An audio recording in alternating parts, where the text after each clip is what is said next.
going on, man? What's up? All right, we back. I got an update for y'all. Pretty good update too. I got some good information. You know, we BOTG squad, boots on the ground, and we are figuring out how to slide back into the private from out of the public. So I do have an update. So I went into the DMV. Didn't take long, actually, surprisingly. When you go around this time, which right now it is it might be around like, I don't know, maybe 12. It feels like 12, but I can't see the time because I'm on my phone right now. But you know, went in the bad boy, and wasn't a whole lot of heads in there, but you know, there's always that weird energy when you get in there. So remember when I told y'all before I went in that I saw the twins come out? Something definitely changed, because when I got in and I talked to the guy behind the counter to check in or whatever, I asked him about I wanted to do two things. I wanted to correct the identity on the information, and I wanted to see about canceling it out.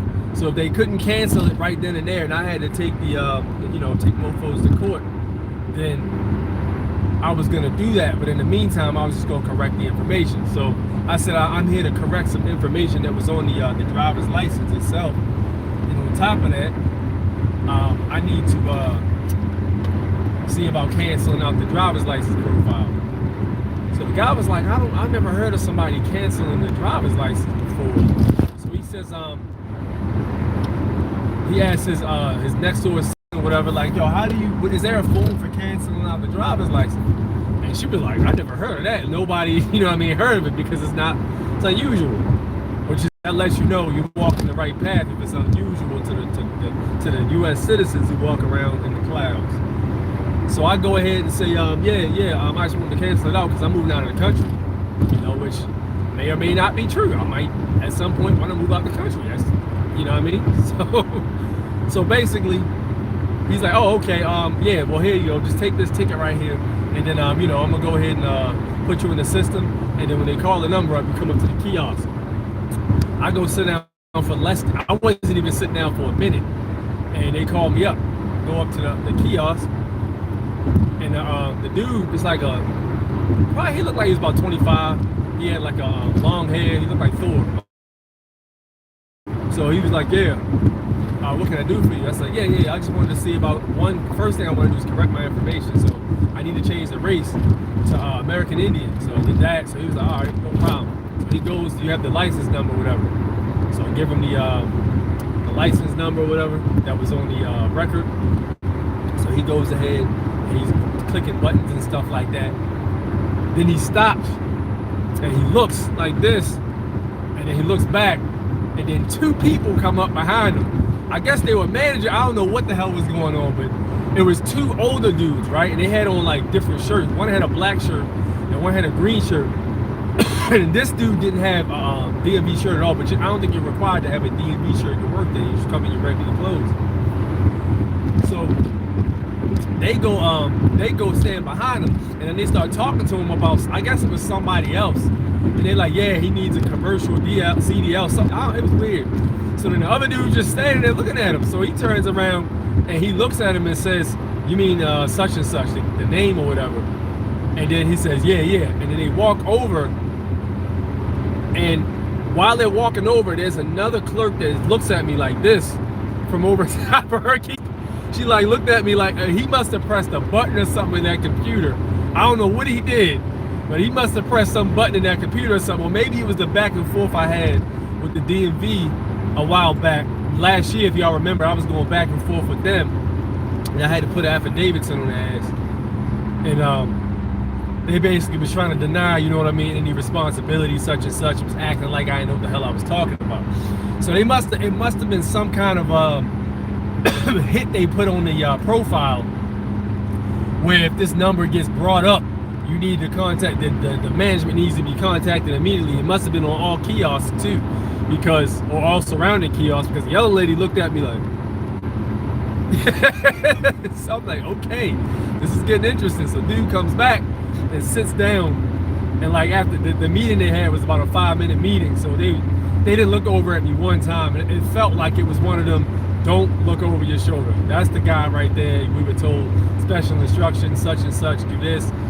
So he comes back to the kiosk, and And I said, was that regarding this current situation? He says, no, this wasn't regarding that. So I lean in and look at the computer, right? And I'm looking at what he's typing. So it says something about customer something invalidate. So customer, he changed or whatever. And then I asked about the invalidation. Then that's when the whole meeting thing happened. My bad, I left that part out. So that's when he puts something in the kiosk, boom, boom, boom, in the computer, and he says, take a seat, and then I'm gonna have my supervisor help you out. So I'm like, okay, now we're getting somewhere. So I go sit down. Wasn't even a minute and a half again. It was pretty quick today.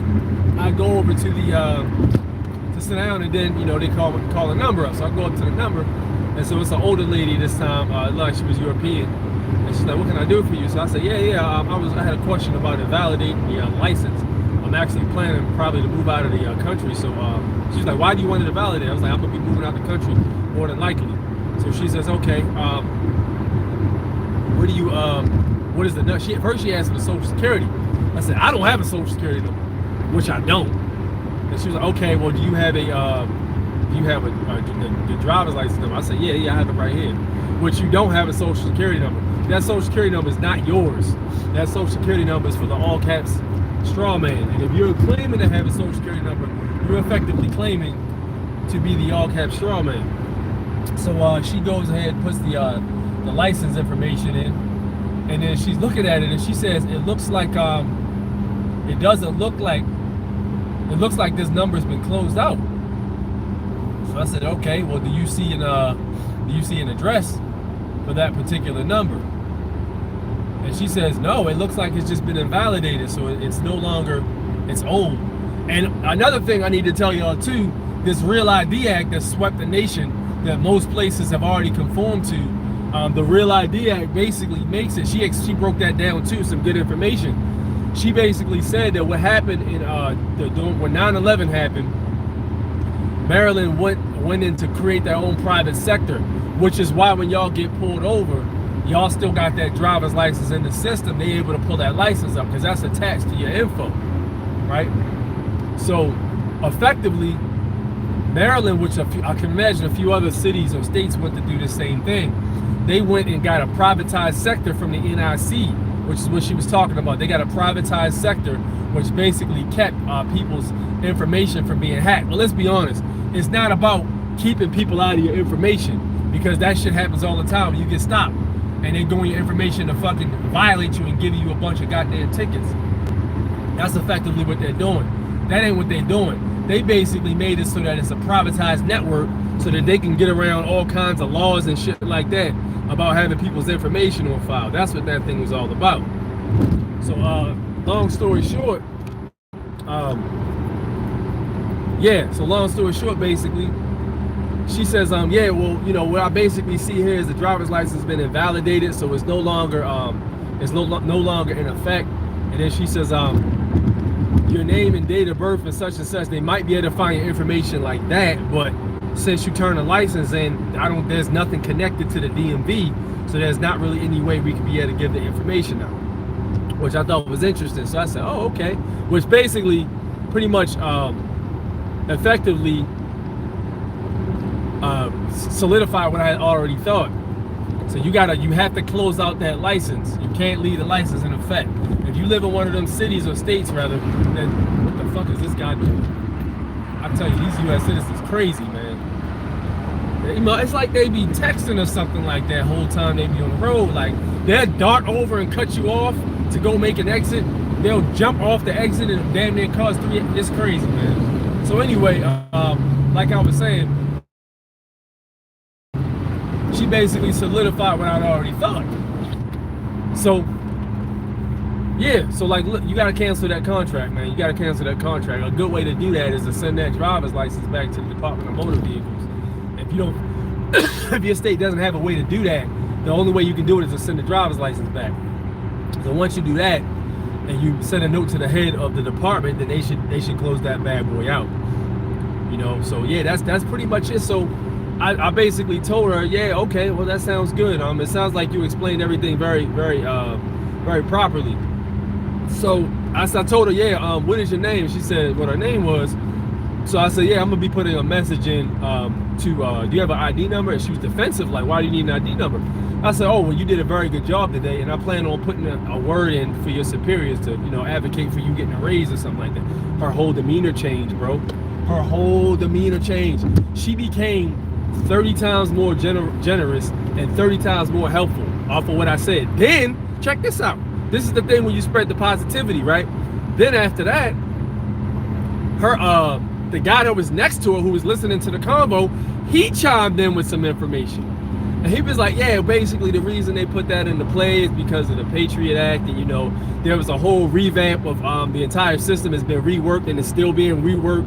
Then he explained the Real ID Act thing. You know, dude, and I wasn't even talking to him, but he heard me say that thing to her. And he was like, oh, shit, I need to get a part of that too. I need my name recommended to the higher ups to be able to get myself a raise. So he chimed in, right? Then I said, okay, well, look, there might be a bunch of people by you guys' names that are working here. Do you guys have identification numbers for your customer, your worker identification numbers? He was like, no, you just take my last name. Yo, you know how it is with these public servants. They never get their last names because they're instructed not to get their last names because they can get hemmed up like that with the people putting liens on them and shit. Because in the past, you know, a lot of the sovereign citizen movement, they went ahead and put liens on these motherfuckers for their, for their negligence of duty or whatever. So he was like, yeah, you take my last name down. So then he gave me his last name. I was like, okay, cool, no doubt. So I make sure, you know, I recommend that you get a raise for your help. You've done a very good job. And then she was like, here, take mine too. Then she gave me her last name. So look, when y'all dealing with these public servants, you need to make sure you maintain a calm composure. They're already going to be on defense because they usually deal with a lot of U.S. citizens who are basically effectively debtors, and they act like debtors. So with that said, it's a mindset, yo. When you're dealing with these people, you need to make sure you stay as positive, even when they're being dicks, be as positive as possible, right? You know, and then politely ask for a supervisor, be polite to the supervisor 100%. And you might even be able to get that dude's information, you know what I mean, if you sweet talk him enough. It works, you know? It works, you know what I mean? With the people you go in to talk to. Now, if you're doing something like getting a 98 number, you're dealing with the IRS, cut and dry. You don't want to be all sweet talking to them. Fuck that. Keep it straight to the point. But when you gotta go in and talk to them face to face, man, be nice to these people, bro. They people too, man. You know, they U.S. citizens, but you know, they think they debtors, but at the end of the day, they're still nationals. They just don't know they're nationals. You know what I mean? So yeah, you gotta deal with them a certain way, man. You know, and that goes for all of you guys. So yeah, lesson learned. You can get anything you want out of people as long as you be nice, as long as you be positive, man. And don't just go out of your way for these public servants when they're not doing their job right. Don't be that guy. If they do a good job, put in a good word for them. They need that shit, man. Put in a good word for them. Tell that manager, you know, he did a great job, man. I went in there, I was in and out. He was very courteous and professional. I had some concerns. Or if you know you were a dick, let's be honest, you know when you're being an asshole. If you know you were a dick and you go in and they effectively, you know, are still being nice to you, they'll go back and leave it. I was in a bad mood that day. I apologize. Write them a letter and apologize for being a dick. You know, you shouldn't be doing that anyway, because that's not what I teach. Write them a good letter and apologize, man, and send their superiors, even the police officers, yo. If the police officers don't give you any bullshit and they let you walk, say, yo, what's your name and badge number? Put in the word to his lieutenant. He following the Constitution. Yo, listen, yo, dude, I'm telling you, I have a sneaking suspicion the more nicer you be to these people, the nicer they're gonna be back to you. I'm telling you.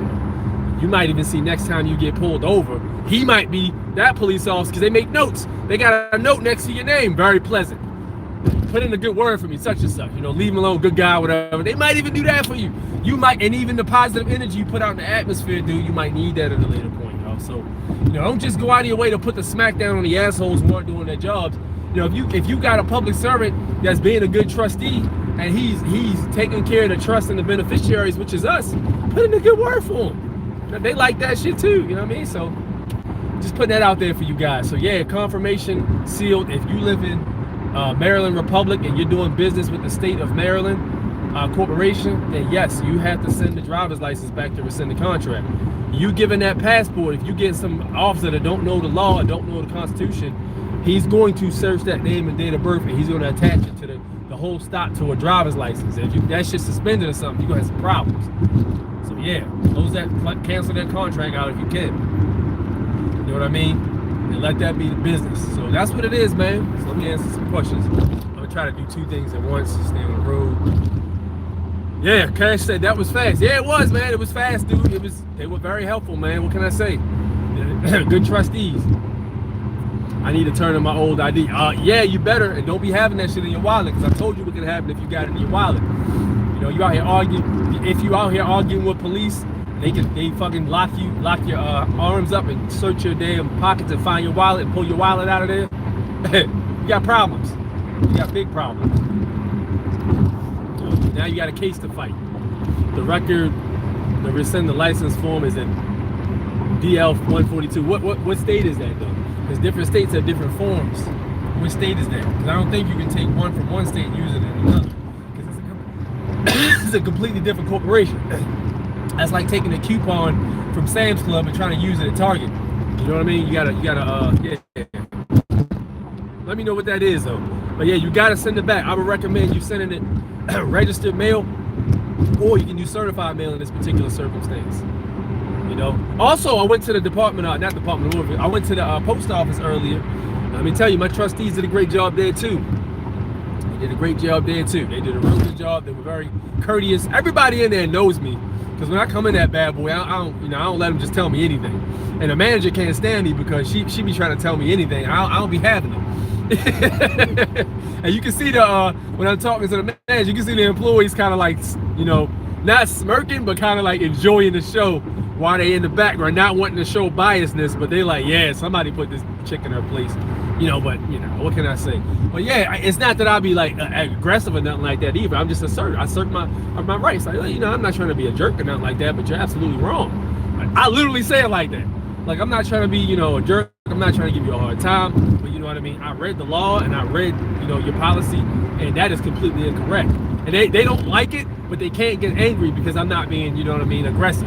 And if they be angry, that makes them look like an asshole, which they're, you know, basically trying to make you look like.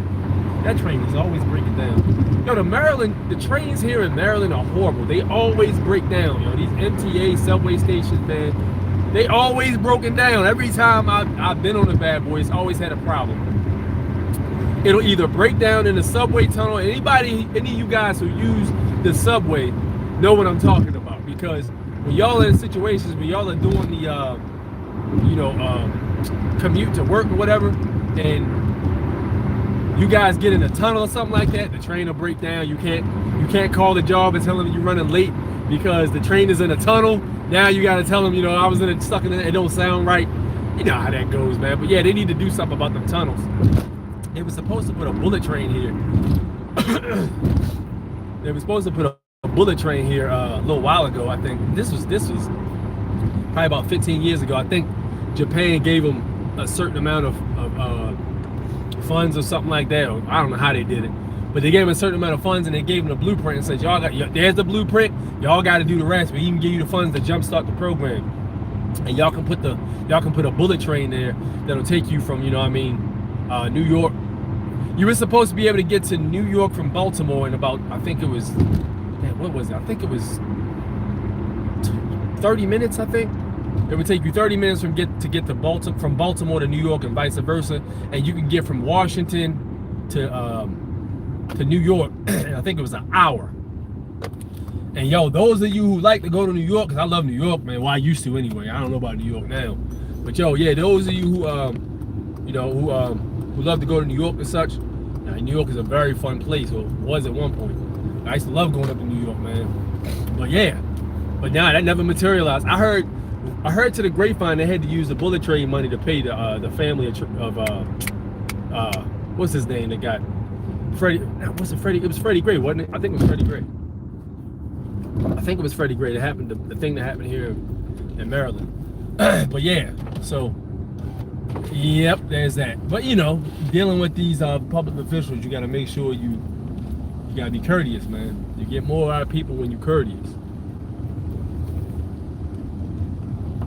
Let me answer some of these questions. I'm gonna come to a stop because I don't like scrolling and trying to keep my eye on the road.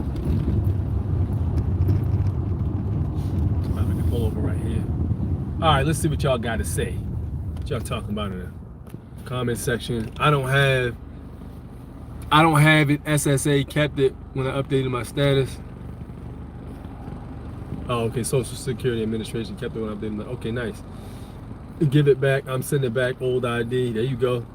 My man named Cherokee Tolu. Yes, sir. Yo, you should look at the. I actually went and bought a Cherokee Braves flag. Then I finally found my flag. If you guys saw my post I shared, I finally found my tribal flag, the Cherokee Braves. Is it true that somewhere throughout the process in court of authenticating and correction of status, will there a movement where when you give up your social, you will see a level 2 to 3 auditor in court? I don't know. I don't know about that. I only carry my pass. There you go. There you go. Only keep the passport on you. Are we all subject to meet level 2 to 3 auditor when it comes to discharge? I can't answer that question, bro. Sorry about that. Cash, exactly. I got mine, ran. It came up, do not detain access, denied, nothing else. Fire. Hey, yo, that's some heat, Lamont. Facts always. The red line is the worst. Yes, indeed. That's dope. I'm going to Atlanta soon. Yeah, Atlanta, man. Atlanta's dope, yo. Atlanta's dope. Cherokee told, please tell me more. The 2-3 auditor. Yeah, I couldn't say anything about that because I'm not familiar with that as of right now. But yeah, I'm still in the, I'm still doing some other processes. I had to send my paperwork out today. That's why I was at the goddamn post office. That's why I was up there.